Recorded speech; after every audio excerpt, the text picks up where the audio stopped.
Página História da Reforma. Quem está falando aqui é o Felipe, o administrador da página. E hoje iremos começar mais uma live. A live de hoje será sobre a história do cristianismo na Índia, será sobre cristianismos orientais. Especificamente iremos falar sobre a história do movimento cristão, do cristianismo na Índia, do cristianismo na região da Índia. Iremos contar com a participação especial do meu querido amigo Ian Ezen, que é administrador do perfil no Instagram Cristianismos Orientais, um importante perfil a qual tem divulgado os cristianismos orientais aqui nessa rede social tão importante que é o Instagram. Eu já vou chamar aqui o Ian Ezen, iremos bater um papo, iremos conversar sobre a história do cristianismo na Índia. Vou chamar aqui logo o Ian Ezen, o Cristianismos Orientais, para falarmos e conversarmos sobre a história do movimento cristão na Índia.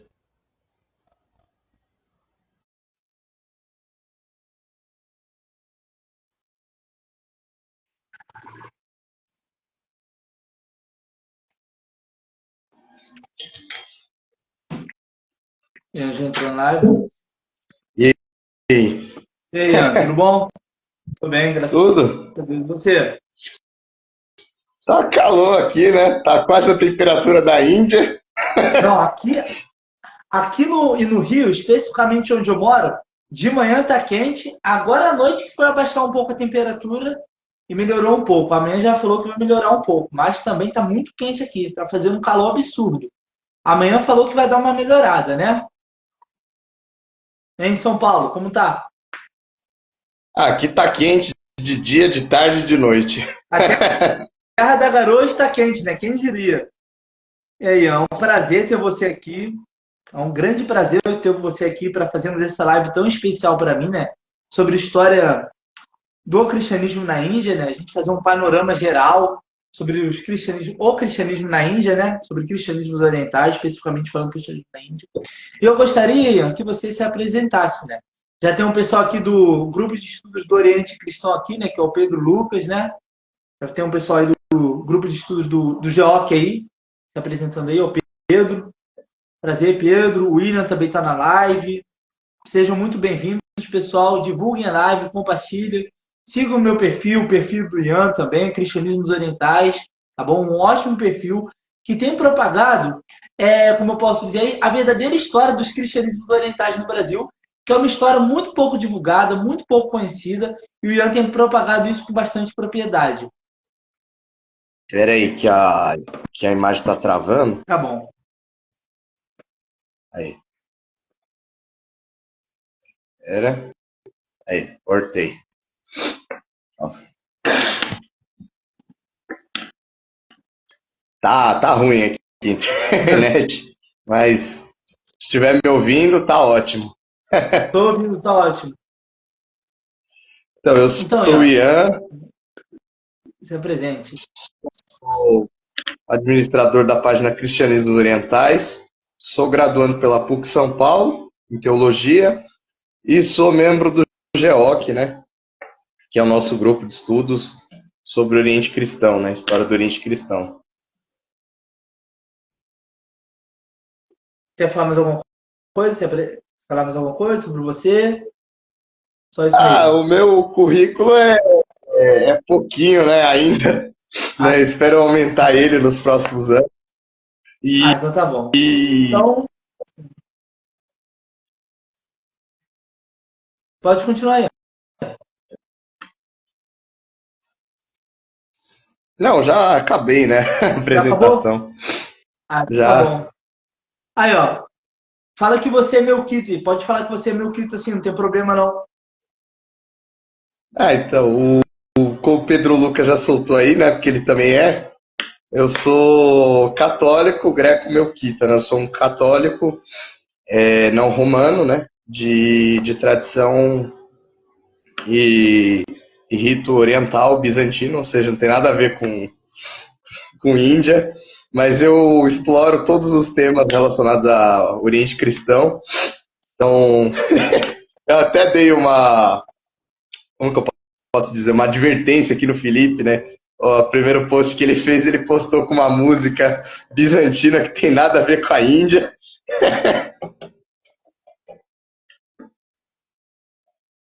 Sim. Então, quer falar mais alguma coisa? E não podemos começar já a live. Não, vamos começar já. Vamos começar, né? Então, Ian, vamos com tudo, né? Esperando aí o pessoal chegar. Enquanto o pessoal vai chegando, a gente vai conversando, né? E se o Instagram cortar, a gente entra na live de novo e faz outra live.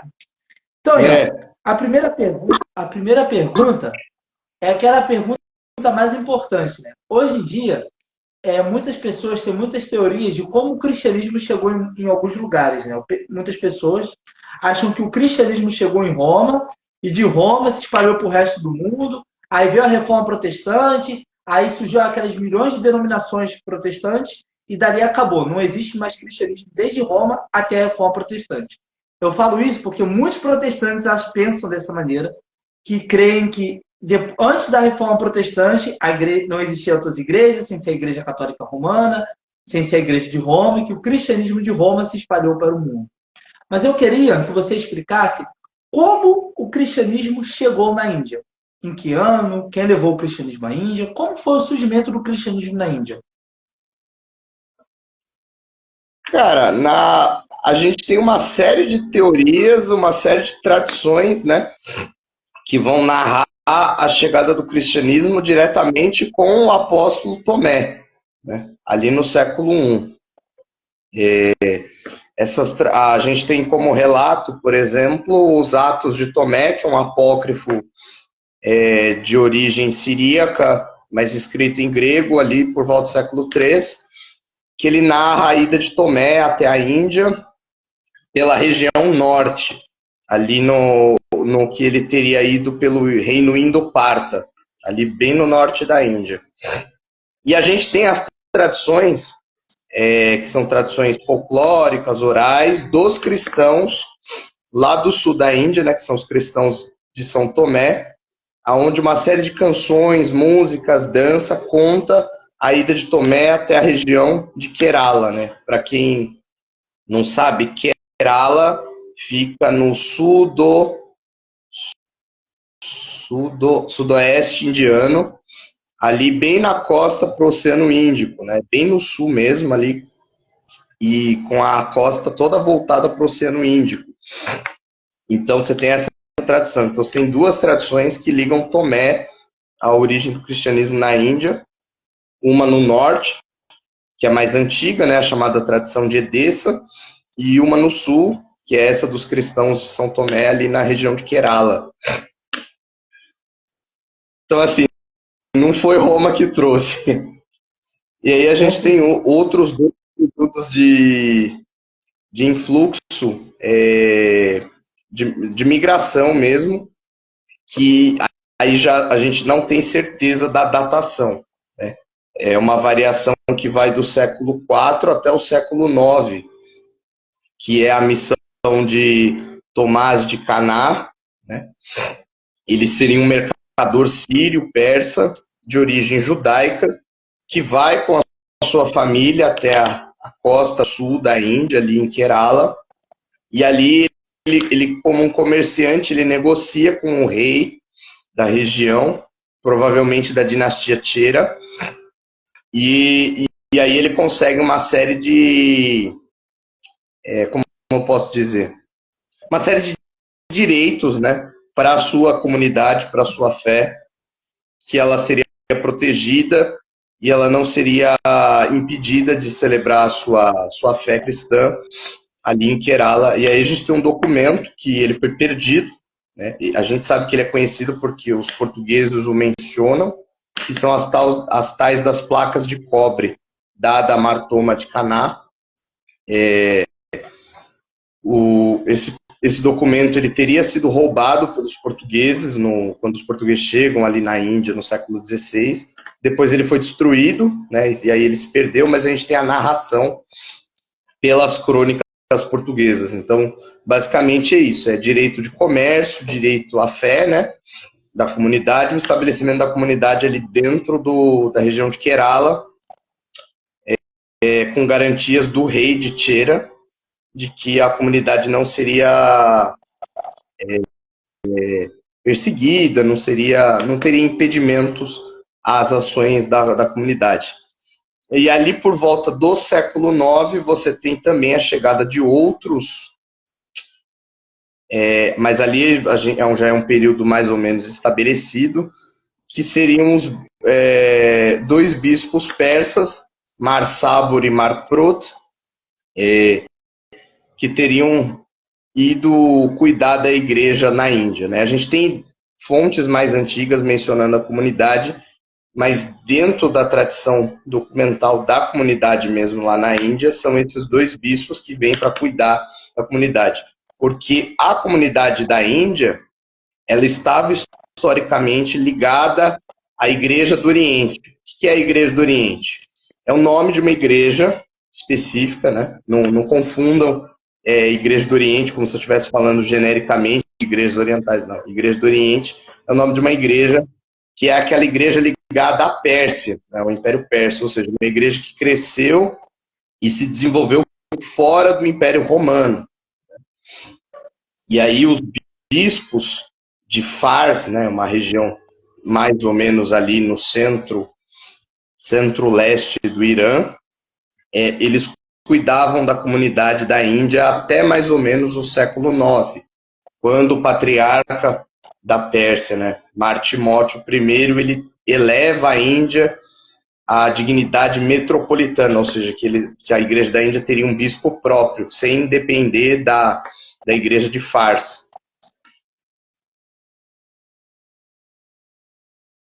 Sim, interessante. É bastante interessante o que você falou, que assim, hoje em dia a gente vê que tem surgido isso no Brasil, esse enfervescer, se eu posso dizer assim, das pessoas começarem a se interessar pelo estudo do Oriente Cristão, né? O Geoff está indo aí, o Deniro também escreveu um livro, você com seu perfil, Lucas Gestas, o História com o André, até um pouco. Então, a gente vem observando isso das pessoas começarem a se interessar pelo Oriente Cristão. E é bastante interessante isso, né? E eu queria também fazer outra pergunta, Ian. Qual vem a ser, essa deve ser uma pergunta bastante polêmica, né? Qual vem a ser a orientação teológica dos cristãos de São Tomé? Eu tenho certeza que é Cara, totalmente diferente do Ocidente. então, tem de tudo, né? Os cristãos de São Tomé, hoje, eles são divididos em vários ramos, né? Eles não são mais uma igreja unificada. Inicialmente, como eu falei, eles eram membros da Igreja do Oriente, então eles seguiam a tradição teológica da Igreja do Oriente, que é a tradição sírio-oriental, né? De Ofisita e Estrita, que é o que é pejorativamente chamado de nestoriana, né? Mas depois do período português, eles vão começar a se dividir. Então você vai ter cristãos de São Tomé que são católicos romanos mesmo, que são uma minoria. Você vai ter cristãos de São Tomé que seguem o rito sírio oriental, que são os católicos sírio-malabar, só que eles são católicos.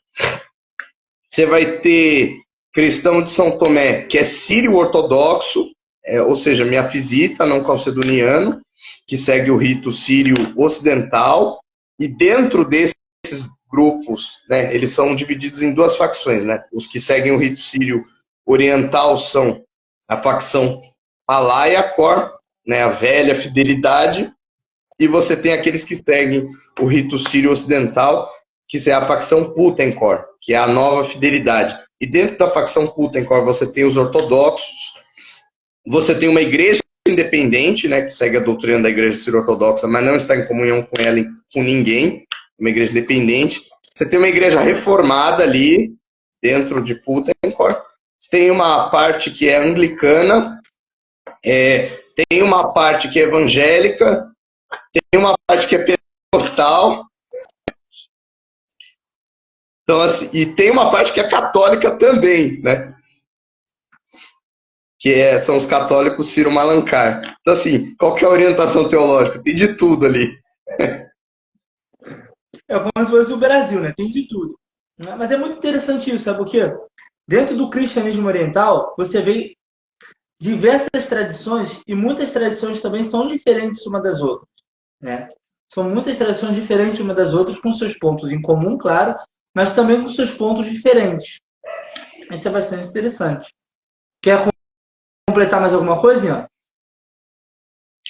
Então, porque assim, no Oriente, eles se consideram um grupo só enquanto etnia e cultura, né? Sim, Então, o que divide eles é o rito, né? Porque é assim, o eles se rito. identificam todos como cristãos de São Tomé, desde o pentecostal, que tá, eles são pentecostal diferenciado, tá? Tem o pentecostal mais normal, mas que é cristão de São Tomé, que tem liturgia, tem o rito, e tem pentecostal que tem bispo, metropolita e sínodo e tudo, assim.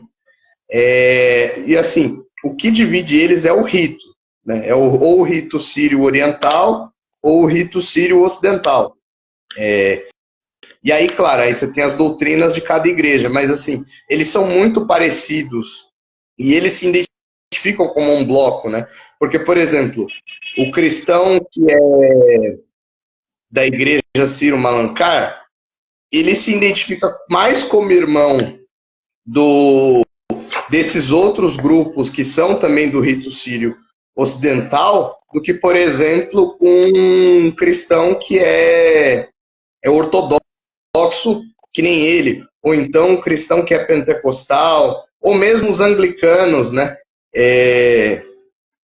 Porque assim, é diferente, por mais que seja a mesma doutrina, sejam igrejas em comunhão, ainda é diferente, né? É mais parecido os outros grupos que não estão em comunhão do que os grupos que estão em comunhão. É. Diferentemente do protestantismo, né? O protestantismo, por exemplo, a diferença se dá mais na teologia. No Oriente se dá mais pelo rito, igual você falou, né? Isso. Diferente no Porque protestantismo. mesmo que são protestantes, porque tem o pessoal lá que eu falei, né, que é protestante, mas eles têm o rito. Tipo, tem a liturgia lá. Claro, tem diferença na liturgia ortodoxa, Ciro Malankar, para uma liturgia reformada da igreja Mar Thoma Church. Tem diferença. Mas tem o rito ali, sabe? O rito é mais próximo do rito ortodoxo do que, por exemplo, de uma liturgia reformada clássica, né? Sim. Ginebrino, escocês. A próxima pergunta, Ian, eu quero que você fale um pouco para a gente sobre a tradição musical dos cristãos de São Tomé. Cara, é assim, o canto deles originalmente é uma variante do canto siríaco oriental, ou seja, ligada ao rito e à tradição litúrgica de Edesse da Igreja do Oriente, da Pérsia. Só que com a chegada dos... como eles eram uma igreja meio que isolada, né? Ali, eles vão se misturando com a cultura local, indiana, né, malayala, e aí você tem uma influência autóctone, por exemplo, o siríaco que eles falam, né, se torna até um dialeto variante que chama Suriani, né, que não é o siríaco falado, por exemplo, pelos cristãos siríacos lá do Oriente Médio, né, vira um outro dialeto, eles têm uma outra forma de falar, que é indianizada, e aí no período da Idade Moderna, século XVI, XVII, com a chegada dos portugueses, a chegada também dos sírios ortodoxos, e essa mudança de rito da facção Putenkor, a colonização dos cristãos de São Tomé sob o domínio padroado português, eles começam a receber influências do canto da Igreja Católica, do canto da Igreja Sírio-Ortodoxa. E aí, assim, cada igreja tem uma variante da forma musical, né? Só que, ao mesmo tempo, eles são bem indianos, né? Porque, por exemplo, eu gosto, às vezes, de dizer que a liturgia deles, às vezes, parece um karaokê, né? Que é uma coisa muito popular na Índia. Porque é uns cantos assim, e é bem rapidinho. É muito diferente de uma liturgia síria do Oriente Médio, né? Até a própria língua é diferente. E aí você tem no século XX o período da vernaculização da liturgia, né? Ou seja, essa transição do uso da liturgia exclusivamente na língua siríaca de todas essas igrejas para os idiomas nativos. Então, por exemplo, a transposição do canto para a língua Malayalam, que é a língua majoritária, mas também você tem cristãos de São Tomé que falam tamil, são de etnia tamil, de etnia konkani, e o próprio inglês, né? Porque, assim, muitos desses cristãos, eles vão migrar para a diáspora, sobretudo para os países de língua inglesa, né? Estados Unidos, Reino Unido, e aí você tem que fazer a adaptação desses cantos para essa língua, né? A língua inglesa. Então, assim, muda muita coisa, né? É uma história viva, assim. O pessoal acha que vai pegar, só porque a igreja oriental vai pegar né, como um amigo nosso, o Alfredo, fala, né? A igreja oriental não é um inseto no âmbar. Tipo, não é o fóssil lá do Jurassic Park que tem a genética do dinossauro. É um negócio vivo, é um negócio em mudança, constante. É isso mesmo, mano. E a próxima pergunta que eu quero fazer é uma pergunta a qual você até me cobrou, né? Você até me cobrou. Como chegou a Bíblia na Índia? Né? Como chegou a Bíblia na Índia? A tradução bíblica na Índia, né? Então, a Bíblia que os cristãos de São Tomé usavam, até o período português, era a Peshitta, a variante siríaca oriental da Igreja do Oriente. Com o domínio português, ela vai ser proibida, né? Vai ser proibido. Olha o que vai acontecer, olha que doideira. Os portugueses vão proibir o uso da Bíblia em siríaco, mas eles vão manter o uso dela em siríaco. O que eles vão fazer? Eles vão pegar a Vulgata, olha só, eles vão pegar a Vulgata latina e traduzir para o siríaco, sendo que eles já tinham o texto da Bíblia em siríaco e vão impor essa versão latinizada do texto siríaco, né, da Vulgata latina em siríaco, para a comunidade de São Tomé. Quando vai ter a revolta lá do grande juramento da Cruz de Conan, que é o cisma, e aí vai ter a divisão entre Putancor e Palaiacor, vai ter na facção Putancor a mudança, né, vai ter a restauração do uso da Peshitta, só que vai ser a Peshitta da Igreja Sírio-Ortodoxa, né, que é o texto sírio-ocidental, que é diferente. E aí você vai, olha que doido, aí você passa do siríaco oriental, para o siríaco ocidental, e aí muda dialeto, muda algumas palavras mudam, até que no século XIX vão se ter as primeiras iniciativas para que a Bíblia fosse traduzida para a língua local Malayalam, né? E isso, obviamente, é porque o contexto mudou, né? A gente está falando do século XIX, é o período de dominação britânica, ou seja, Sim. atividade missionária protestante na Índia com peso, e quem vai ficar incentivando o uso de Bíblia, obviamente, é quem é protestante.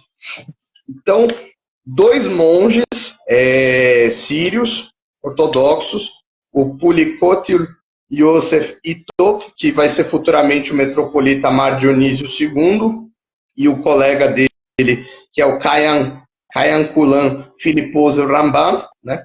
Junto com o reverendo, que é um missionário, né, escocês, reverendo Claudius Buchanan, e um importante general, também de origem escocesa, né? Provavelmente o reverendo eu sei que era anglicano, agora o general eu acho que ele era presbiteriano, o Colin Macaulay. Eles em 1807 eles vão fazer a primeira tradução da Bíblia para o Malayalam, não do original, tá? Porque isso é uma coisa bem interessante. A Bíblia em Malayalam ela não é traduzida dos originais grego e hebraico, como a maior parte das Bíblias financiadas pelas sociedades bíblicas, sociedades missionárias protestantes faziam. Elas vão optar por uma ação conjunta com a Igreja Sírio-Ortodoxa do texto siríaco mesmo, né? Vai ser uma tradução baseada no texto siríaco da Peshitta, o que é um diferencial, né?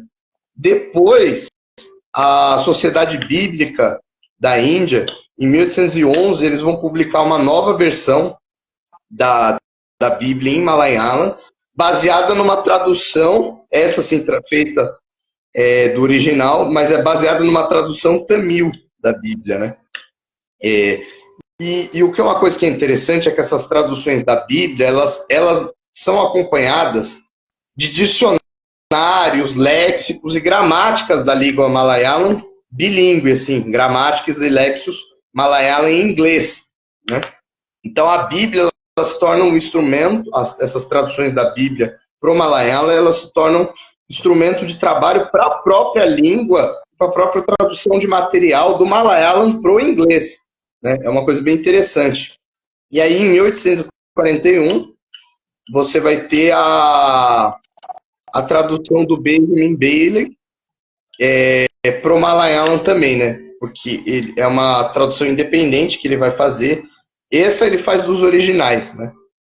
E aí, para não deixar de falar, vai ter o retorno da Bíblia Peshitta, só que em Malayalam, dentro da Igreja Católica Siro-Malabar.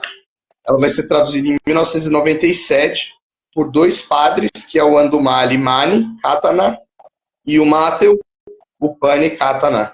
Lá em 97 eles vão retomar o texto da Peshitta, que é de fato o texto tradicional da igreja do Malabar, né? Não é a Vulgata. Sim. Então é muito interessante porque a Bíblia em Malayalam ela se torna esse instrumento de trabalho, mas os missionários protestantes eles respeitaram muito a cultura local, tipo, eles olharam e falaram, não, vamos fazer uma ação em conjunto do texto siríaco, né? Não foi bem diferente, por exemplo, das traduções árabes da Bíblia, do Oriente Médio, em outros lugares, né? Foi a única experiência de uma tradução oriental da Bíblia baseada na Bíblia tradicional, traduções protestantes, né? Baseada na Bíblia tradicional da igreja. Bastante interessante. Isso eu não sabia. Eu já ouvi pessoas falarem que quem levou a tradução da Bíblia para a Índia foi William Carey. Começou a traduzir a Bíblia para um monte de dialeto, um monte de língua. Foi um dos primeiros tradutores a traduzir a Bíblia para a língua do povo indiano. Não sei se você já escutou alguém falando isso também. Cara, a questão do William Carey é que ele vai ser missionário numa região ao norte da Índia, né? E aí quando você fala assim, a língua do povo indiano, não existe língua do povo indiano. A Índia tem mais de 80 línguas diferentes, porque ela tem um monte de... Então, assim, a tradução que ele vai fazer é uma tradução simples na língua hindi, na língua que vai ser usada oficialmente pelo Raj britânico, né? Eu não sei se tinha a tradução em Tamil também, mas para o povo de Kerala, a língua deles é o Malayalam. Tipo assim, eles não falam sânscrito lá, que é a língua sagrada dos Vedas. Aquela língua lá não faz o menor sentido na região que a gente está falando, de Kerala, no sul. Porque é um outro tronco linguístico. Você falar do hindi ali em Kerala não faz sentido também, porque o hindi, o sânscrito, essas são línguas indo-arianas, né?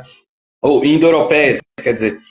E essas línguas do sul da Índia, elas são línguas dravidianas, elas são línguas ligadas a uma outra família linguística, que é o pessoal mais antigo da Índia, tá? Porque, assim, o que a gente chama de hinduísmo, das línguas indo-europeias, né, que são esse conjunto de línguas da Índia, são as chamadas línguas arianas. Os arianos, eles são povos que ali por volta de 1800 a 1500 a.C., eles invadem a Índia, ou seja, eles não são os povos autóctones da Índia, eles são povos invasores, e aí eles vão empurrando esses povos autóctones da Índia, que são esses povos dravidianos. Por isso que essas línguas, Malayalam, Tamil, Konkani, elas são todas faladas no sul. Por quê? Porque os arianos empurraram esses povos para o sul. Muito interessante. A próxima pergunta, Ian, qual a relação dos cristãos de São Tomé com as outras religiões da Índia, principalmente com o hinduísmo?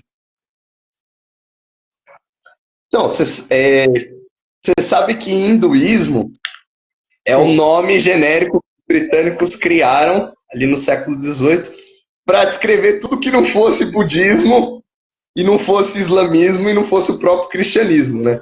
Sim. Então, Ali em Kerala, ali no sul, a gente pode falar, eles são hindus, só que eles são uns hindus que não tem nada a ver com o que o pessoal conhece aqui, sabe? Ah, coisa védica. Por exemplo, os textos védicos, eles só são traduzidos em Kerala no século XVII, ou seja, no período português.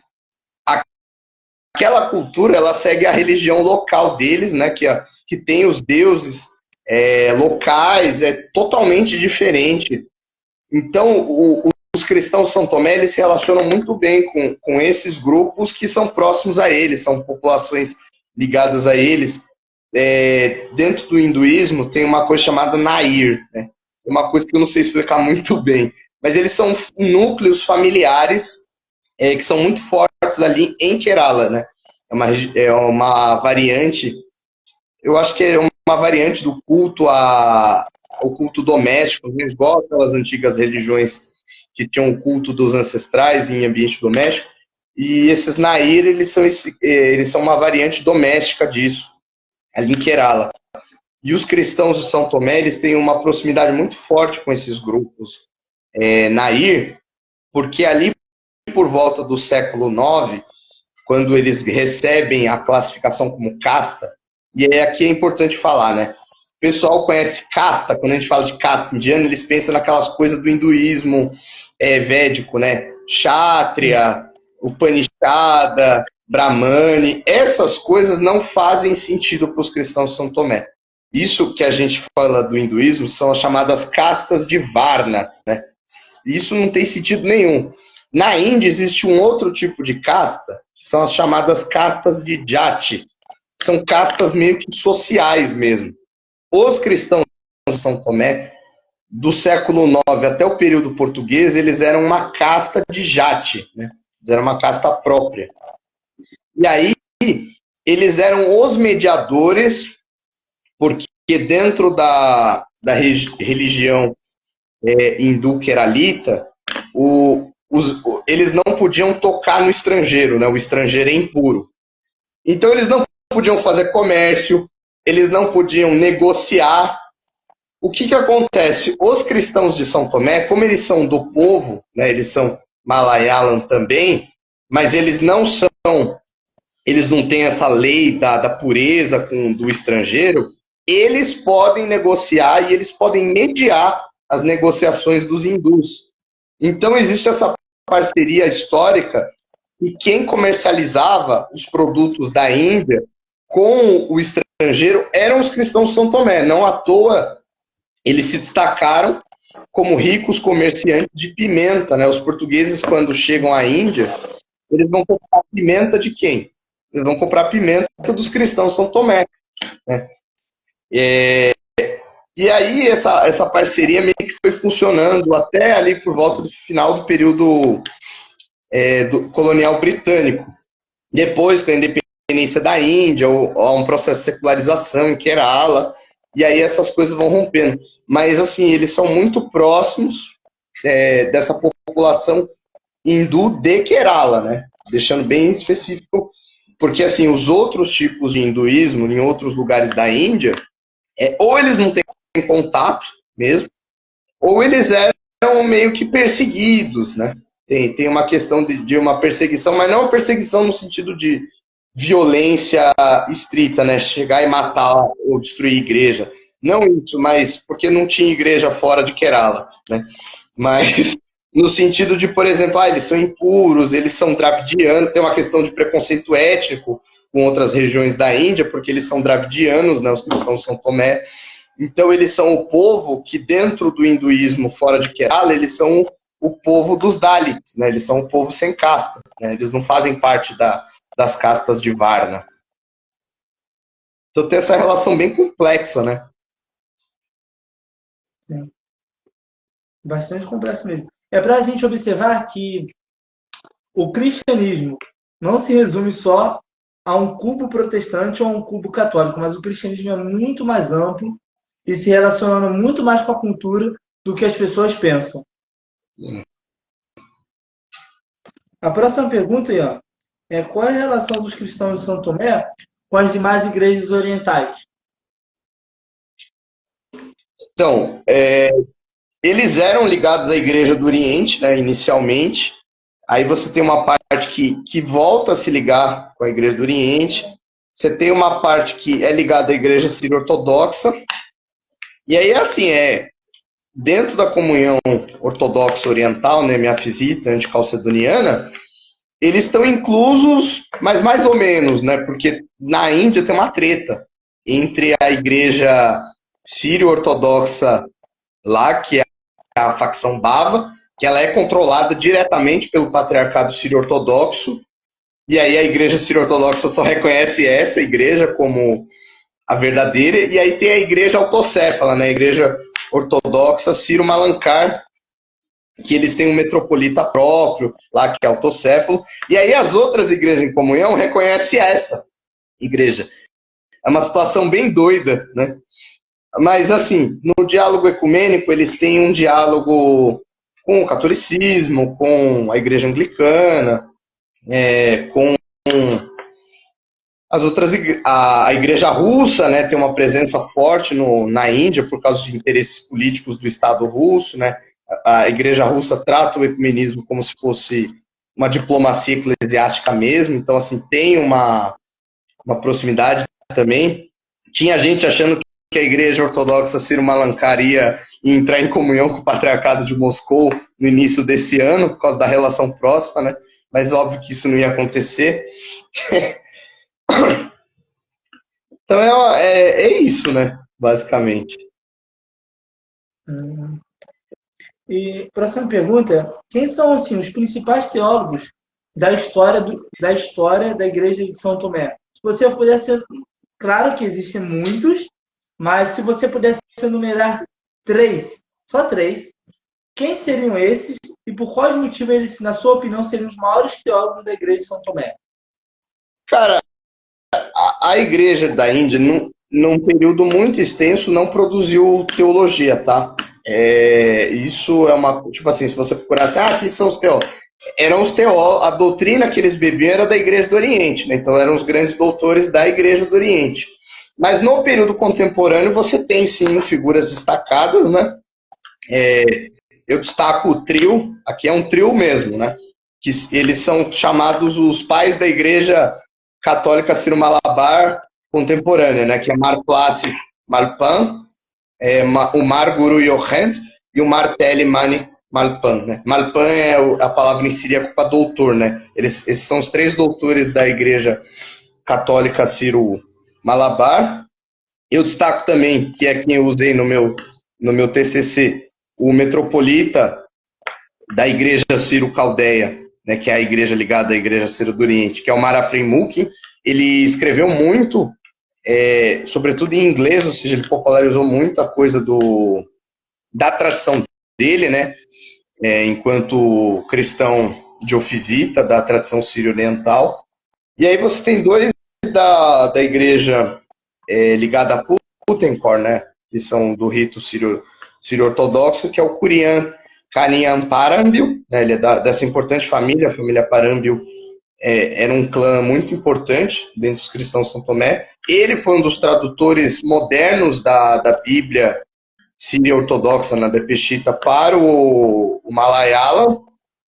E você tem o Vila Kuveli Cherian Samuel, que é um historiador, um teólogo, também sírio-ortodoxo na Índia, que trabalhou muito a questão do ecumenismo, né?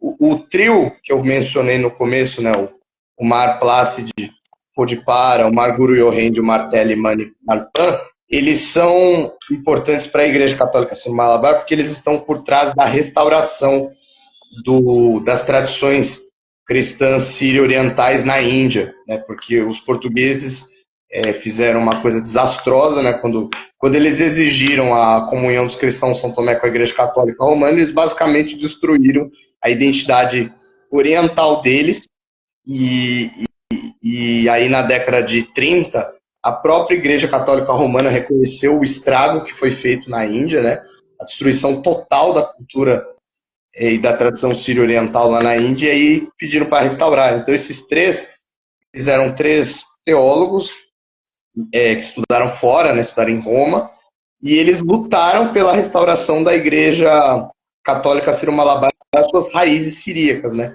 Eles deslatinizarem a igreja. O Guru Yohand, ele escreveu um tratado que é muito legal de ler, tem disponível online, que é Hindu, The Church of India, aonde ele defende uma restauração total à ordem da igreja antes do período português. E aí ele faz um paralelo muito interessante, né? Porque a igreja da Índia, ela era liderada pelo metropolita do portão de toda a Índia, que era esse metropolita que vinha de fora, né? Vinha geralmente da Pérsia, da Mesopotâmia, para governar os cristãos São Tomé. E aí você tinha o verdadeiro líder da igreja na Índia, que era o arquidiácono, né? Ele era quase que um príncipe eclesiástico dentro da Índia. Ele era tipo um príncipe mesmo, né? Um príncipe indiano da casta dos cristãos São Tomé, e que por conta do período português, a questão do cisma, essa função de arquidiácono foi abolida. E aí o Guru Yohand, ele propõe a restauração dessa ordem de estrutura da igreja baseada no governo do Estado indiano, né? Tem o presidente e o primeiro-ministro. Então, o metropolita, ele seria o presidente da Índia, né? O presidente da igreja, no caso, e o arquidiácono seria como se fosse o primeiro-ministro da igreja. E aí ele divide a Índia da forma como ela está dividida nos estados indianos, né? Claro que a divisão que ele fez era da década lá de 50, né? A Índia recém-independente. E aí ele propõe uma coisa que na época é considerado muito radical até hoje, que era a submissão da hierarquia católica romana presente na Índia à autoridade da igreja Sírio-Malabar, né? Ou seja, porque eles são os cristãos da Índia de verdade, né? Os que estavam lá desde a antiguidade, não os católicos romanos. Então, a hierarquia latina deveria se sujeitar à hierarquia da igreja nativa, né? A igreja católica Sírio-Malabar. Claro que, obviamente, a hierarquia latina não aceitou isso aí, e não à toa o projeto do Guru Yohand não foi para frente ainda, né? O arquidiácono não foi restaurado, mas o metropolita do portão de toda a Índia, dentro da Conferência Episcopal Nacional Indiana, que aí reúne católicos Sírio-Malankar, católicos romanos e católicos Sírio-Malabar, ele é o primaz, né? Dentro da Conferência Episcopal. Pelo menos ele tem a titularidade de honra como o primaz da Índia, né? Interessante. Muito interessante mesmo. Eu estou aprendendo bastante aqui com você também, ó. Coisas até que eu não sabia também. Mesmo estudando já há bastante tempo, estou aprendendo bastante. Então, estou fazendo algumas perguntas aqui já para aprender mais. Então, muito interessante isso daí. Ian, a próxima pergunta é uma pergunta que eu quero realmente saber bastante.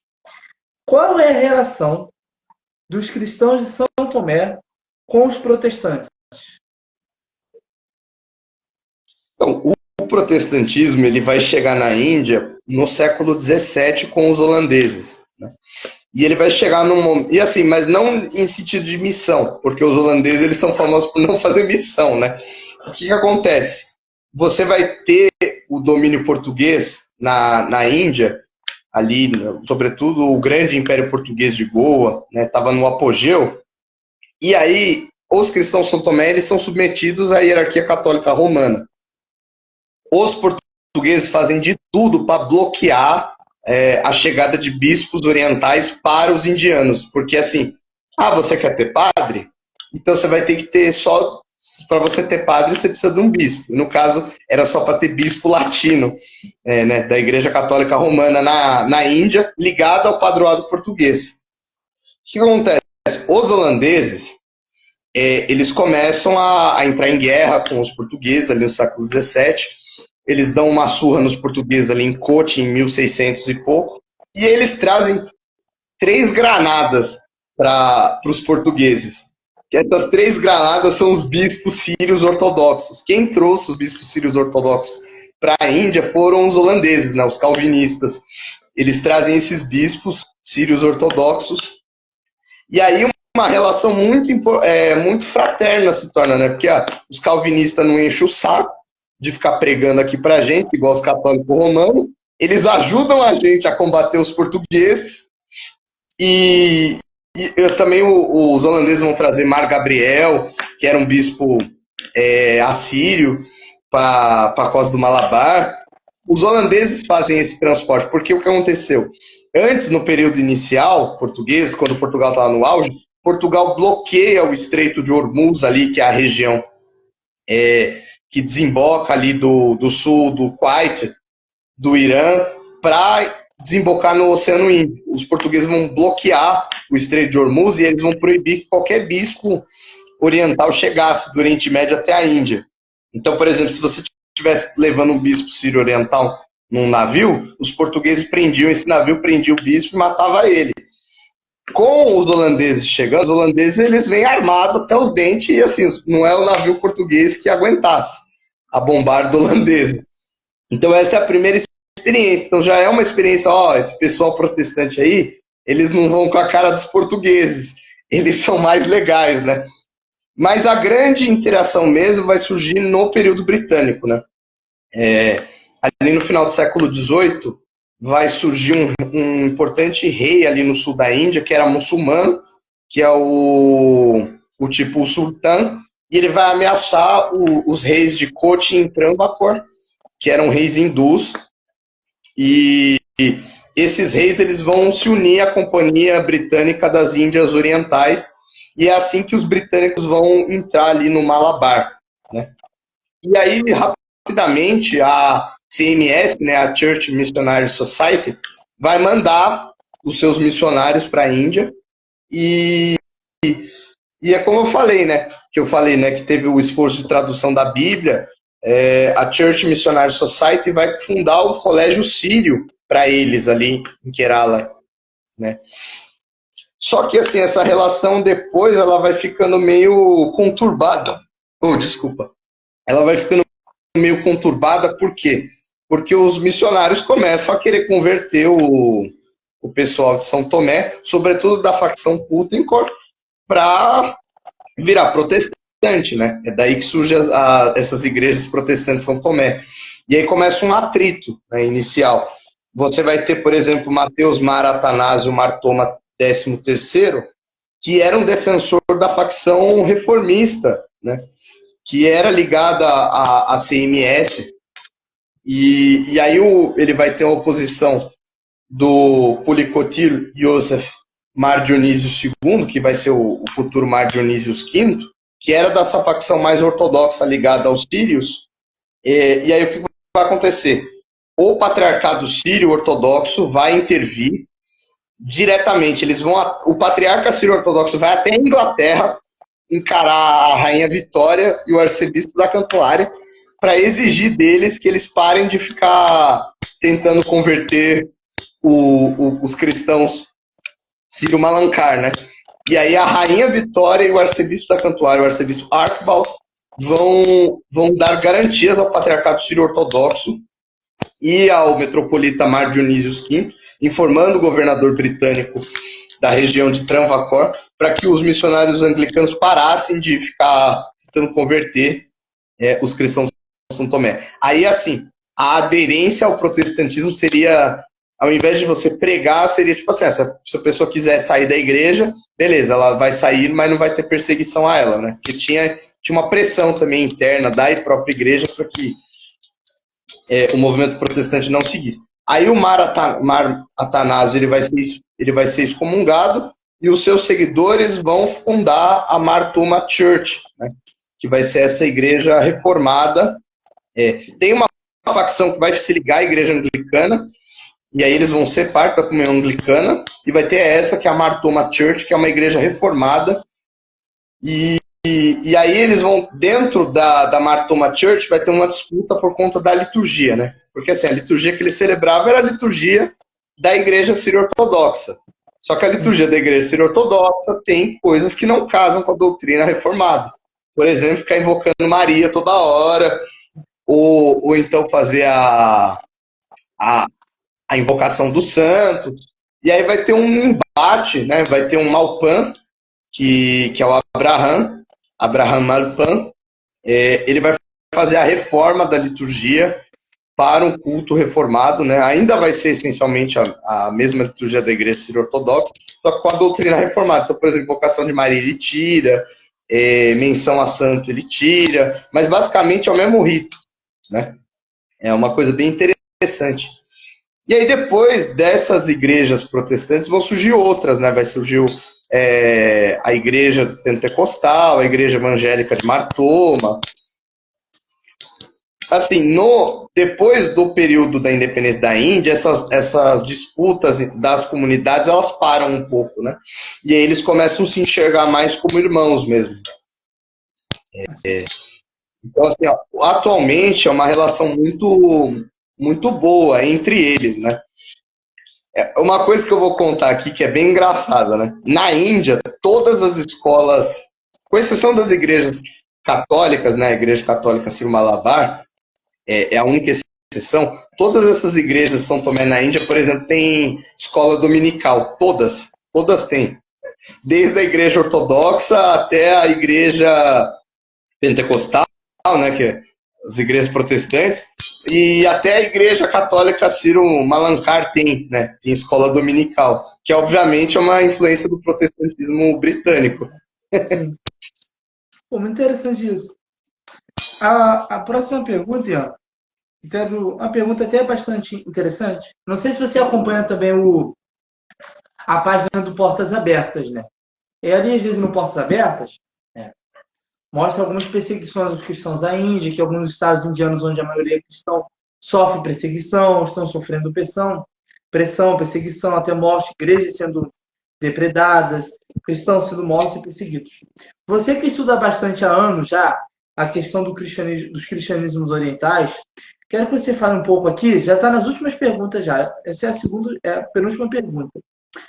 Como vencer a questão da perseguição para os cristãos da Índia, especialmente de São Tomé? Então, aquilo que o Portas Abertas publica está relacionado à perseguição. Sabe, o Portas Abertas ele faz uma propaganda meio secreta e meio... E isso tem a ver com a própria origem do Portas Abertas, né? Que é para conseguir fundos do... Quem banca geralmente Portas Abertas são os bilionários norte-americanos, só que eles geralmente são de igrejas fundamentalistas, então tem que fazer uma propaganda meio que assim, que todo cristão que é perseguido no mundo é evangélico, né? Só quando é não. Só que não é não, o Portas Abertas ajuda católicos, cristãos orientais, só que ele não pode mostrar isso, né? Só que no caso da Índia, é um caso bem, bem engraçado, porque o que o Portas a Índia ela está escalonando no nível, na escala de perseguição no mundo, porque o que aconteceu nos últimos anos? A política indiana ela tem dado uma guinada a facções mais nacionalistas, a uma direita nacionalista hindu. Né? E aonde que os cristãos estão se lascando? Os cristãos estão se lascando no norte da Índia, onde você tem uma abrangência de um outro tipo de hinduísmo. É lá que está o foco da perseguição. Sobretudo ali na fronteira da Índia com Bangladesh, tem um estado ali que tem muito cristão. Ele é quase que um estado pentecostal indiano. Só que assim, não ligado aos cristãos São Tomé, é um cristianismo totalmente ocidentalizado, importado dos Estados Unidos. Né? Então, naquela região, tem muito cristão, só que tem essa pressão do nacionalismo hindu, que persegue eles, geralmente daquela região ali, na região nordeste mesmo da Índia, que vem esses relatos, ou então do outro lado, na região noroeste, bem na fronteira com o Paquistão. Né? Desses dois polos de lugar que você tem uma direita hindu, um movimento hindu nacionalista, completamente intolerante.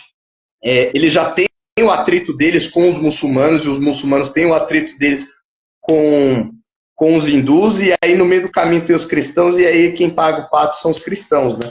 Então, católico, romano, evangélico, pentecostal, reformado, todo tipo de cristão paga o pato e é perseguido nessas regiões, né? O que acontece em Kerala é muito doido, cara, porque os cristãos de São Tomé, eles são ligados politicamente a essa direita nacionalista hindu. É muito doido. Por quê? Porque ali em Kerala você teve na década de 60 uma experiência do Partido Comunista, né? Teve um movimento comunista muito forte ali em Kerala. Depois da independência da Índia, o principal aliado do governo indiano era a União Soviética, né?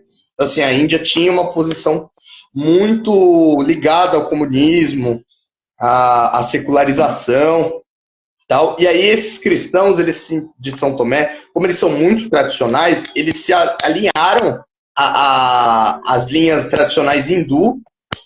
Tanto é que ali em Kerala, quem é perseguido, diferente de outros lugares da Índia, são os muçulmanos, né?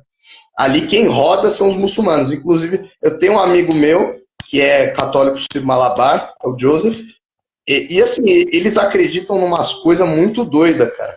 De, tipo assim, a propaganda ali em Kerala é perseguir os muçulmanos, né?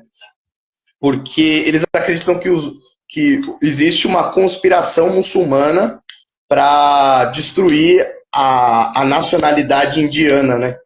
Hindu, né? É uma coisa bem doida. Então, assim, enquanto você tem cristão rodando na mão dos hindu, ali no norte, noroeste da Índia, no sul você tem um apoio total das igrejas de São Tomé a facções nacionalistas hindus, né? É uma coisa bem doida. Não sabia também, não. Muito interessante isso. Última pergunta, Ian.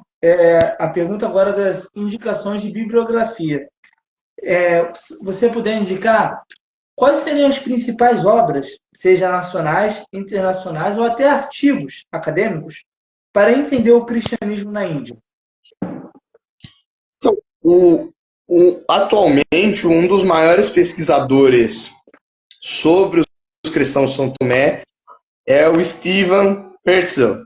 Ele é um historiador húngaro, né? Mas, assim, geral, se você quer estudar toda a história do cristianismo na Índia, sem ser focado especificamente nos cristãos de São Tomé, você tem a grande obra do Stephen New, que era britânico, se eu não me engano. Ele escreveu The History of Indian Christianity, e aí são 3 volumes, né? Antiguidade, aí vai até o período ali do século XVII, do século XVII até o século XX, né? É uma obra monumental em 3 volumes, do Stephen New.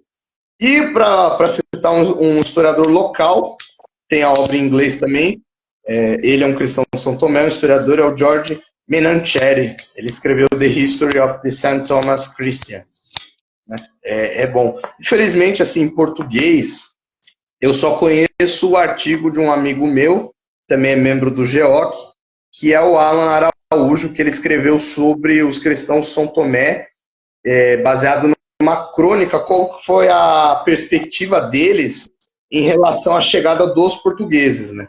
Em português, que eu vi artigo publicado é esse do Alan.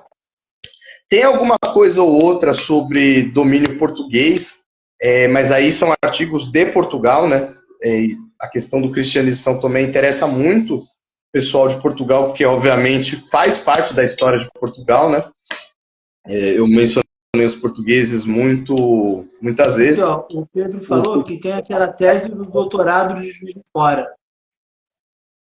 Tem uma Então, eu não tese de conheço, mas doutorado.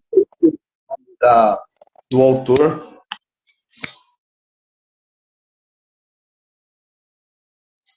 Pode falar aí. Não, o Pedro falou que esqueceu o nome do sujeito. Pô, aí complica, né? Aí complicou. Aí complica. O que eu tenho para indicar de referência, assim, para quem quer começar a estudar. Começa pelo Stephen New, que é o mais completo, assim, em termos de gerar. Claro, ele começa com os cristãos de São Tomé, porque eram os cristãos que estavam lá primeiro, né? Mas depois ele vai desmembrando, ele vai contando dos outros tipos de cristianismo, catolicismo romano, protestantismo, anglicanismo, a igreja pentecostal, ele vai contando esses desdobramentos também. Então é interessante. Tem uma obra aqui comigo também, essa aqui, ó. Só que isso aqui é mais sobre. Esse aí. Esse aqui são 2 volumes. Aí fala, é um geral do Oriente Cristão, né? Mas é muito bom também, dá uma perspectiva, um panorama da Índia também, né? É uma obra monumental isso aqui. Para entender a história do movimento cristão, volume 1 e volume 2. O volume 1 vocês não encontram mais, tá difícil, preço de ouro isso aqui. Só encontram o volume 2. O volume 2 está na faixa de 100, R$ 120 na Amazon.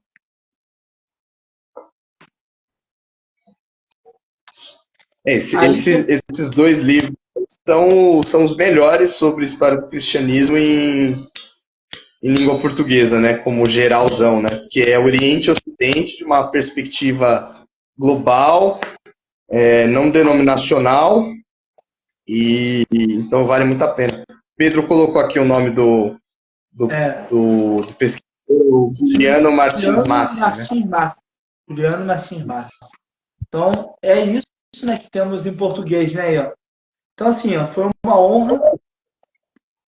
Pode falar. Não, assim, do Brasil, tá? Português do Brasil. Tem muita coisa em português de Portugal, né? Inclusive documentação de época mesmo, né? Por exemplo, quero estudar o período. Quero estudar o período português, né? Dominação. Aí você pega lá a crônica do Antônio Gouveia. Não é difícil de ler, apesar de estar em português século XVI. Não é difícil de ler, é um português mais. Assim, se você tem uma dominância da gramática e do léxico da língua portuguesa de uma forma mais erudita, dá para ler facinho. Agora, se você tiver, basta um dicionário para pesquisar alguns termos e palavras, que dá para ler as crônicas dos portugueses no original mesmo. Com certeza. Ian, foi uma honra fazer essa live com você. Eu espero que possa ser a primeira de muitas lives nossas sobre a história dos cristianismos orientais. Né? É um tema que eu tenho estudado, né? Tenho estudado aí. Eu sou aluno do curso de História da Faculdade Batista do Sul do Lucas Gestas, a licenciatura em História. Eu faço faculdade na Batista do Sul, faço seminário também de Teologia. Então, pessoal, sigam a página do Ian, curtam as publicações do Ian. Ele tem feito uma boa divulgação sobre os cristianismos orientais, feito uma ótima pesquisa acadêmica. Se vocês quiserem também participar do grupo de estudos do Oriente Cristão, entre em contato comigo, entre em contato com o Ian, sigam o Geoc também, sigam o professor Alfredo, sigam o Lucas Gesto, o Beniro Machado, que acabou de lançar um livro sobre raízes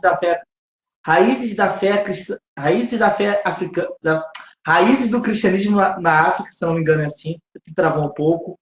Então, sigam nossas páginas, que temos propaganda boa e verdadeira, história dos cristianismos, não é cristianismo não, dos cristianismos. Ian, foi uma honra fazer essa live com você, tá bom? Agora, a última palavra é toda sua. E, pessoal, essa live vai ficar gravada para aqueles que quiserem ver depois e apreciar essa inteligência absurda, esse conhecimento absurdo que o Ian trouxe aqui para nós sobre o cristianismo na Índia. Então, eu quero agradecer, a honra é minha, né? Eu agradeço o convite. É muito bom poder estar falando aqui. Eu adoro esse tema sobre Índia, né? Porque é um tema afim à minha pesquisa. Eu pesquiso propriamente a Igreja do Oriente. E, assim, quem sobrou é o pessoal da Mesopotâmia, ali no Iraque, e o pessoal da Índia, né? Assim, é um tema que eu estudo com muito afim, com muito carinho. E eu acho que é isso, né? Quem quiser saber mais, siga as nossas páginas e aí a gente vai trazendo mais novidade.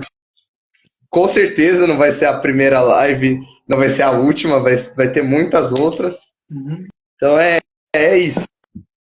Sim, com certeza. Pessoal, vamos ter também uma série de lives sobre a Reforma Protestante em outubro. E também live com o professor Beniro Machado sobre a influência do cristianismo africano na Reforma Protestante. Então, aguarde aí que teremos uma série de lives especiais no mês da Reforma Protestante. Para você, seja oriental, seja católico, seja cristão protestante, evangélico, se você quer aprender também sobre a Reforma Protestante de uma perspectiva histórica, igual você que aprendeu aqui de uma perspectiva histórica sobre o cristianismo na Índia, siga a página História da Reforma e assista nossas lives que já estão gravadas, essa live que acabamos de gravar e a série de lives que iremos gravar em outubro sobre a história da Reforma Protestante. Ian, foi um prazer fazer essa live com você. Deus te abençoe, meu irmão. As portas aqui dessa página sempre estarão abertas para mais lives com você, tá bom, meu amigo? Obrigado. Deus abençoe também.